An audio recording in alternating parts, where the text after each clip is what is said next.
தலைவர்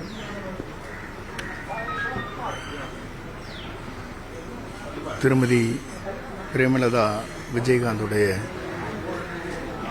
தாயார் இறந்த செய்தியை கேட்டு உண்மையிலேயே அவருக்கு பக்கபலமாக உறுதுணையாக இருந்த தாய் இழந்த துயரத்தில் இன்று பல்வேறு நிகழ்ச்சியிலே முடித்துவிட்டு விரைந்து வந்து கொண்டிருக்கிறார்கள்.